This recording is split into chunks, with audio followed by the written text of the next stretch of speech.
Olá pessoal, hoje a gente vai falar sobre o visto D7 e diferente do que muita gente pensa, não é só o visto para aposentado não, é para você que tem uma casinha alugada aí, para todo mundo que vive de renda, e a gente vai dar o passo a passo do que a gente fez e do que você precisa fazer para conseguir esse visto. E para quem tem acompanhado as últimas notícias de Portugal, viu que se tornou um país muito restritivo, e uma das formas para você entrar aqui é através desse visto. E para vocês verem como não é um visto de aposentados, foi o visto que a gente deu entrada e se legalizou aqui em Portugal. Então a gente vai comentar o passo a passo, o que a gente fez, vai dar dicas ao longo do vídeo e vai ensinar para vocês como é o caminho e mostrar que não é um bicho de sete cabeças esse visto.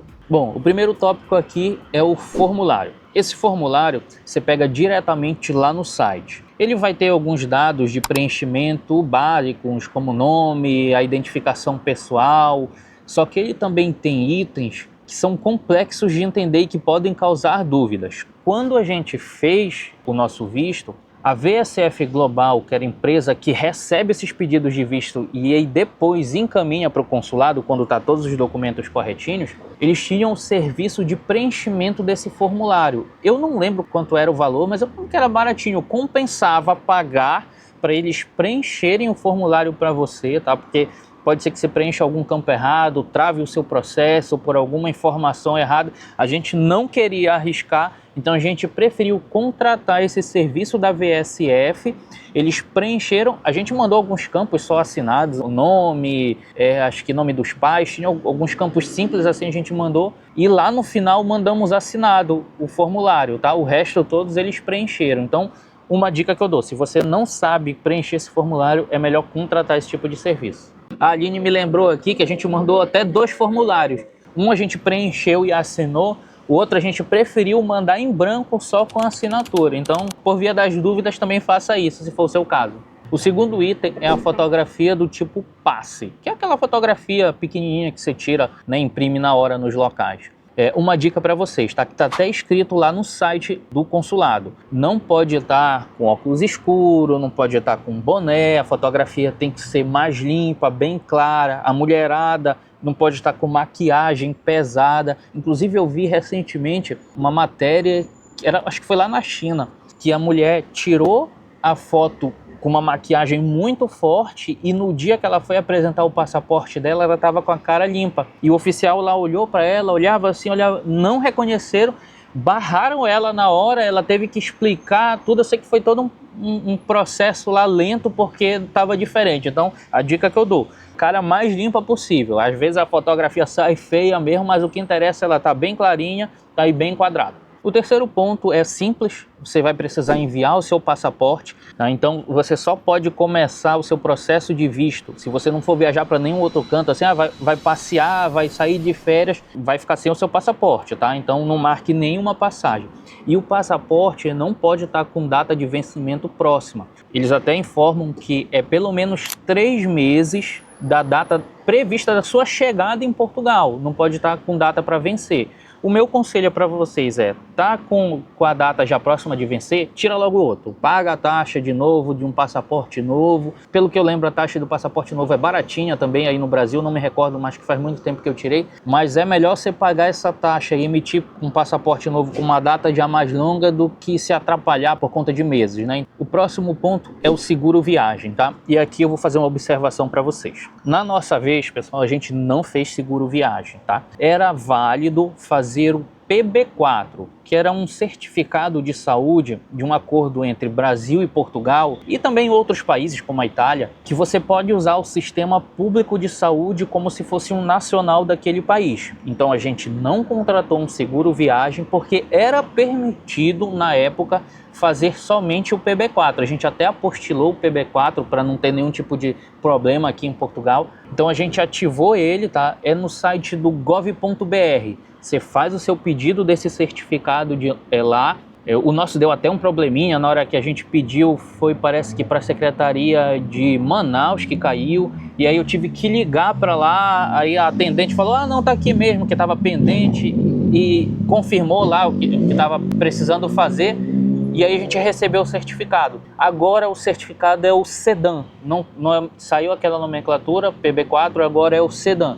Então emita esse certificado, tá? Se você quiser contratar o seguro viagem, porque o seguro viagem tem alguns benefícios de se extraviar sua mala, tem alguns outros benefícios lá. Então seguro viagem é para algumas outras coisas que o sedã não abarca, né?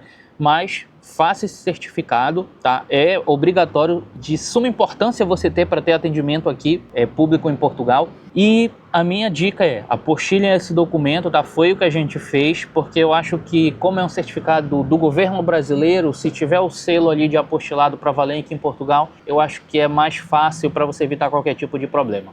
O quinto ponto é o certificado de registro criminal. E aqui, pessoal, vai mais uma dica para vocês, tá? Esse certificado ele tem a validade muito curta, 3 meses, se eu não me engano, tá? Então, o que a gente fez? A gente emitiu o certificado pela manhã, levou lá os documentos para apostilar no cartório de manhã também.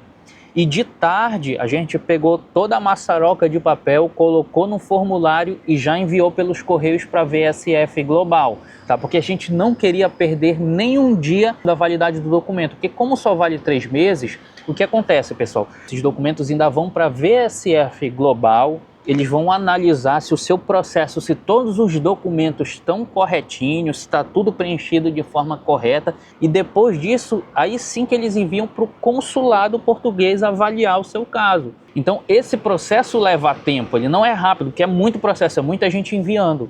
Então é melhor você não deixar passar muito tempo do seu registro criminal, porque pode ser que lá no final já chegue vencido. Aí eles vão mandar uma comunicação para você, olha, precisa emitir novamente. Aí você vai ter que emitir e enviar de novo, isso tudo pode atrasar o seu processo, tá?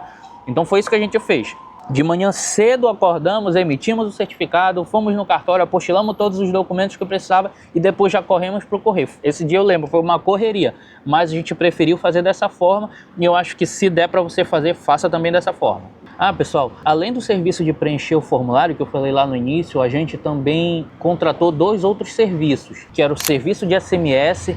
Então, quando a VSF Global recebeu o pedido, mandou SMS, recebemos. Quando enviou para o consulado, eles mandavam SMS. Todo o processo eles iam mandando SMS, então a gente conseguia acompanhar. E, cara, dá uma ansiedade muito grande. Então, você vê lá que está andando o processo, eu acho que isso dá uma paz no coração. Esses serviços, pessoal, não é nada muito caro, é baratinho. Eu aconselho você, se possível, tiver dentro das suas possibilidades, contrate, porque isso vai dar uma paz no coração muito maior. Teve outro serviço também que a Aline acabou de me lembrar aqui, que é o de envio de documentos. Lembra que eu falei para vocês, deu um erro, você pode enviar o documento, né, para eles analisarem de novo? Isso é um serviço à parte, porque se der algum problema num documento lá, eles vão lhe enviar o processo de volta e você vai ter que corrigir e depois envia novamente. E com esse serviço que a gente contratou de enviar um documento se precisar, então deu algum erro lá, eles comunicam, Álvaro, Aline, deu errado esse documento, me envia novamente. Aí a gente viu, era um serviço à parte, ela me lembrou aqui que eu tinha esquecido. Então dá uma olhada nos serviços da VSF para ver se tem algo interessante e que vá deixar você mais tranquilo nesse processo, porque eu acho que vale a pena assinar. E agora, um outro ponto-chave desse visto, que é o comprovar os meios de subsistência, tá? E aqui, novamente, vai ter dica e vai ter algumas informações do que a gente fez, né? Você tem que comprovar em um banco português, tá? Tem que ter o registro de banco português, depositado em conta 12 vezes o salário mínimo. Eu vou colocar aqui a tabelinha do salário mínimo já do ano que vem, porque como a gente já está no final do ano, já vamos colocar para os valores atualizados, tá? Então você tem que juntar esse montante, tá? É um pouquinho elevado o valor, mas eu também acredito que não seja nada tão absurdo que você não, fazendo um pouco de economia, fazendo um planejamento. Olha só, o meu planejamento com a Aline foi de 4 anos, pessoal. Então a gente recebia o nosso salário, antes da gente gastar com qualquer coisa, a gente tirava um valor ali, uma porcentagem, guardava numa conta e aí sim que a gente ia pagar as nossas contas do dia a dia. Então a gente fez isso durante 4 anos para conseguir esse visto. Claro que isso era de acordo com as nossas condições financeiras, para você pode ser muito mais rápido, mas foi o que a gente fez. Precisa de um planejamento de visto, tá, para você vir para Portugal. Não venha de qualquer maneira, porque eu não aconselho você fazer isso, tá? Então vamos lá. Você precisa depositar em um banco português o equivalente a 12 meses do salário mínimo. Na época, a gente abriu conta, estava na época da pandemia, E os bancos portugueses, alguns estavam abrindo conta de maneira online. Então a gente solicitou, acho que foi até o Active Bank, se eu não me engano, a gente solicitou uma videochamada, aí eles fizeram uma videochamada, a gente explicou por que a gente queria abrir conta, explicou o nosso planejamento e aí eles permitiram a gente abrir conta. Hoje, se eu não me engano, está um processo mais burocrático para você abrir conta em banco português, então é necessário você entrar em contato com vários bancos para ver qual o mais fácil de se abrir conta, tá? Se eu conseguir, eu vou deixar o link também na descrição de alguns bancos que estão de uma maneira mais fácil, se não faça esse dever de casa. E aí a gente abriu a conta e fez a transferência do valor. Uma dúvida que eu via muita gente perguntando pra gente à época é: Álvaro, cheguei aí, vou poder usar o valor que está depositado lá ou vou ter que esperar um ano para usar o valor? Não, pessoal, o dinheiro é seu. Após o processo, você receber o ok, que você tem o visto e você pode entrar em Portugal, chegando aqui você pode utilizar, você pode ir lá no banco sacar todo o valor, tá? Então é só para comprovação do visto, você precisa deixar depositado esse valor. E lembrando, tá? Os valores que eu tô falando aqui é por pessoa. Se você for colocar mais agregados familiar, aí vai aumentando esse valor, tá? Então aí para um agregado familiar seria mais 50% desse valor e para filhos mais 25%. Então você tem que fazer o cálculo aí de acordo com a sua família. O segundo ponto também é bem interessante e dá um pouquinho de trabalho para vocês verem só como não é o visto de aposentado. Todo mundo fala que é o visto de aposentado porque você tem que comprovar que você recebe pelo menos um salário mínimo português na conversão, né?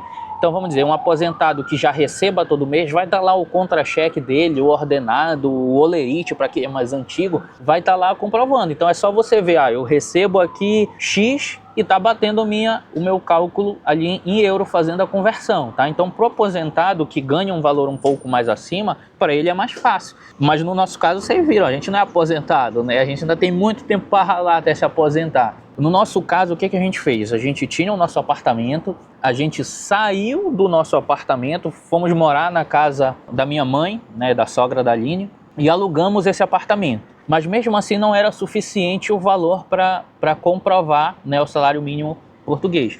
E aí a gente investiu em fundos imobiliários, a gente estudou muito investimentos, porque isso também conta. Quem vive de ações, investimentos em fundos imobiliários também conta para esse cálculo, tá? Que foi o nosso caso. Então, uma parte vinha do aluguel e outra parte a gente investiu em fundos imobiliários, tá? Na Bolsa de Valores, que também pagavam para a gente todo mês. A gente somou tudo e aí dava certinho ali no fio do lápis ali o valor do salário mínimo português. E eu lembro que até a gente investiu em vários fundos, né? E tinha um que estava pagando muito, né? Tinha um que estava pagando acima da média. A gente, vamos colocar nesse aqui, porque aí a gente consegue bater a meta, se duvidar fica até com folga e tal. Quando a esmola é grande, o santo desconfia. A gente investiu, pessoal, foi certinho. Foi 3 meses que conseguiu preencher, né, ali o nosso rendimento. A gente esperou 3 meses bater certinho para mostrar o histórico, né, na hora de mandar. E depois desses 3 meses, pessoal, esse fundo despencou. Graças a Deus a gente só esse fundo despencou. A gente investiu em uns 10 mais ou menos, mas só esse despencou. Parecia o Vasco. O Vasco, quando tá lá em cima, na tabela, tá brigando pelas vagas. Eu falei aqui no canal, olha pessoal, o Vasco vai chegar na Libertadores e campeão mundial. Eu falei, foi 3 derrotas seguidas, o Vasco afundou. Foi mais ou menos isso, foi igual a queda do Vasco assim na tabela. Esse fundo que a gente se assustou. Tivemos um prejuízo financeiro, mas pelo menos serviu pra gente para a comprovação do nosso visto, tá? Eu tenho mais outra historinha para falar para vocês. Quando a gente foi fazer esse pedido de visto, a Aline, ela trabalhava numa empresa, ela pediu demissão e focou 24 horas nesse visto. Ela via vídeo de manhã, via vídeo à tarde, passava o almoço vendo vídeo, entendendo como é que funcionava, entrava em blog. A gente mesmo fez o processo, só que ela ficava ligada em tudo que era informação, tudo que ela anotava num caderninho. Então assim, pessoal, não é um bicho de 7 cabeças, vocês estão vendo aqui, é um passo a passo, né, até tranquilo, mas leva dedicação para você não cometer nenhum erro, né? Se você fala, não, Álvaro, eu não tenho como pedir demissão do meu emprego, eu não tenho como ficar 24 horas vendo sobre esse visto, eu vou deixar aqui no link na descrição o link do parceiro, do escritório de advocacia, parceiro aqui do canal, que trata de vários vistos, mas especificamente do visto D7. Então, vocês estão com dúvida, não tem tempo, não sabem como preencher, não podem fazer esse visto, dá uma conversada lá com eles, eles tiram as dúvidas, vão aconselhar vocês da melhor maneira possível. E claro, só lembre de deixar a referência que veio aqui do canal também para apoiar a parceria. Mas eu aconselho, confio no trabalho deles. Então, se vocês precisarem de algum tipo de assessoria em relação a esse visto, dá uma conversada lá com eles. Ah, e uma observação que também não é um documento obrigatório, mas a Aline quis fazer, tá? Como a gente recebia de fundos imobiliários, e eram vários, eram uns 10 mais ou menos, e da casa, o que ela fez? Ela montou uma planilha e foi descrevendo o que cada valor vinha da onde. Então ela pegava um item aqui, aluguel da casa, fundo X, fundo Y, fundo Z, e ia colocando e no final colocava somatória para mostrar que a gente estava recebendo mesmo um salário mínimo.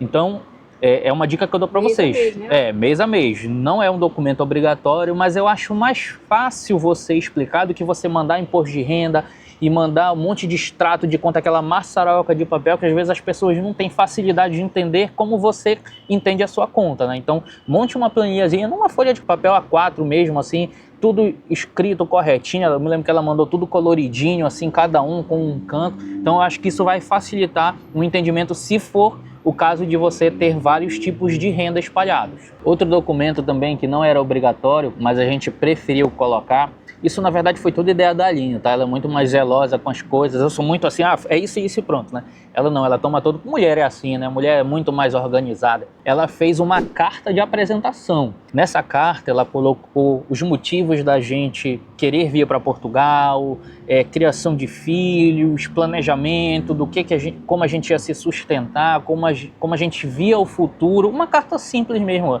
acho que deve ter dado meia folha, se eu não me engano, mas explicando certinho qual eram os motivos que estavam levando a gente a vir morar em Portugal. Não é um documento obrigatório, mas às vezes a pessoa ali que está analisando vê que você tem um planejamento, vê que você tem motivos válidos, né? E eu acho que isso pode ajudar no seu processo, tá? Pode ser que não influencie em nada, mas entre pecar pelo excesso e pecar pela falta, é melhor você mandar esse documento também. E aí a gente juntou toda essa documentação, tá? E como vocês viram, não precisa ser só aposentado. Você que tem um imóvelzinho ali, ou tem vários imóveis, tem kitnet. Hoje o pessoal investe muito em imóveis, é um dos itens mais seguros hoje para você se investir, que sempre tem gente querendo alugar casa. Vocês veem que dá para contornar de outras formas, né? Por exemplo, você que vai continuar talvez trabalhando para uma empresa, claro que tem outros vistos para você que vai continuar trabalhando, pode ser de home office, pode ter o visto de nômade digital,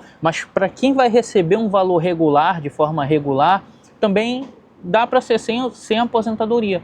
Então eu acho que se você fizer um dever de casa, fizer ali um cronograma de planejamento, tá? Não é um visto que você vai conseguir do dia para a noite. Se você tiver com esse propósito, eu vou juntando, vou guardando esse dinheiro em conta, você consegue chegar lá, tá? A minha dica, sempre se atualize, tá? Não pegue o nosso vídeo aqui como regra geral, tá? A gente tá aqui só dando uns parâmetros para vocês e contando um pouquinho da nossa história, do que a gente fez, mas sempre esteja atento aos sites de notícias, ao site do consulado, da VSF Global.